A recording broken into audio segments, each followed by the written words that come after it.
One of the great challenges that much of the developed world faces is demographics.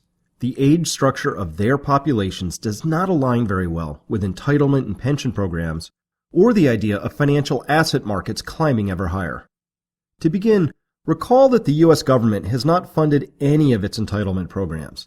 As we calculated, it has a massive shortfall in them, measuring in the tens of trillions of dollars, from as little as $55 trillion according to the Treasury Department, or as much as $220 trillion according to Boston University's Lawrence Kotlikoff. The situation we find ourselves in was largely inevitable, because our entitlement programs are actually wealth transfer programs, not savings accounts, and they depend on a significant surplus of current workers to retirees. The shortfalls in these programs are being exacerbated by a troubling trend. In 1950, there were 7 workers per retiree, and the system was more or less in balance.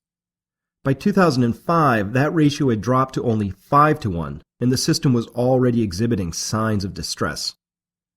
By 2030, that ratio will have plummeted to a thoroughly unworkable value of less than 3-1. These predictions are not hard to make, nor are they very disputable. They're made using simple math based on the so-called baby boom that occurred after World War II. This is a demographic chart of the United States. Each bar represents a clustering of all the people who are within a 5-year-wide age window, as seen on the left axis. The baby boomers number around 75 million strong and roughly occupy these bands. While it may not seem like much, that hole that exists in the population right behind the baby boomers represents an enormous challenge. In fact, we can call it a threat to our entitlement programs. This hole will greatly complicate our efforts to resolve our levels of debt and address our national failure to save. If we cast back to the year 1900, we can see a more normal population distribution. It resembled the kind of distribution that humans evolved with over countless millennia, and it looks like this, a pyramid. Again, this shows 5-year-wide age brackets with men in red and women in yellow.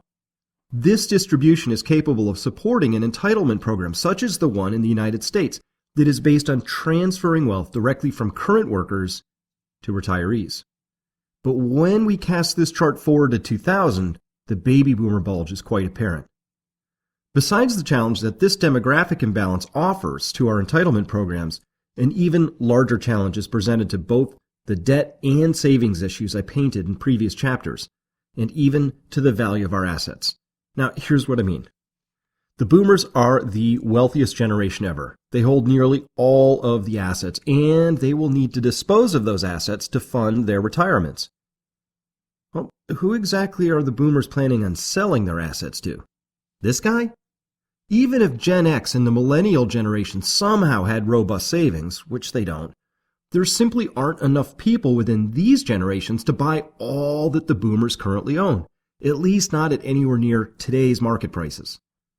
So in order to fund their retirement dreams, boomers are going to have to find buyers for their assets. And again, we might wonder, to whom exactly are they going to be selling these assets?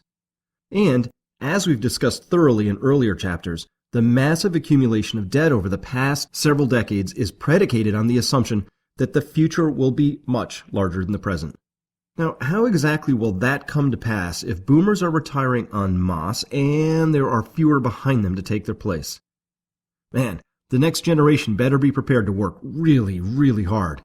Too bad they're graduating with the highest levels of college debt ever recorded.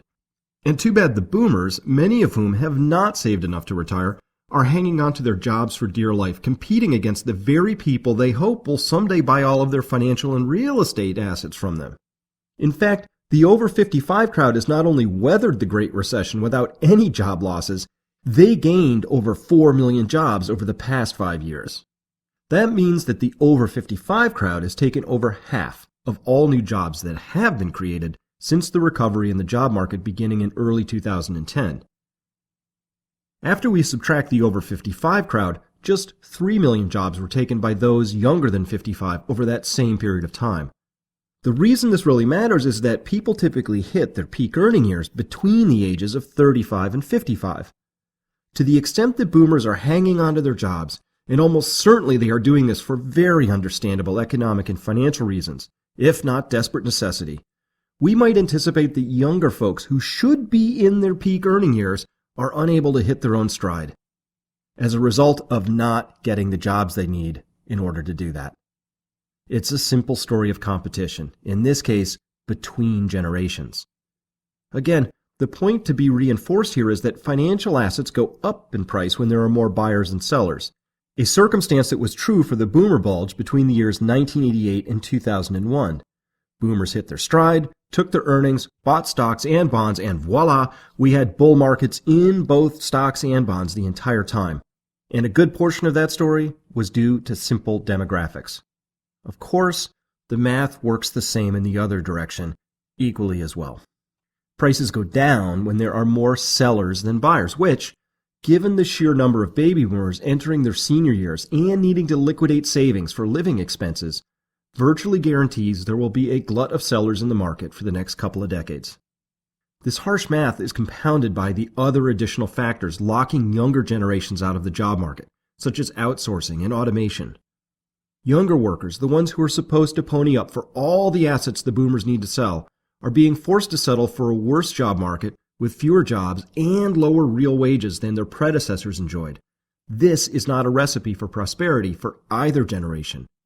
And this demographic friction will be with us for decades to come. It cannot be wished away or fixed by some new policy. It is simply a fact of life, and one that we do well to recognize and plan for rather than ignore.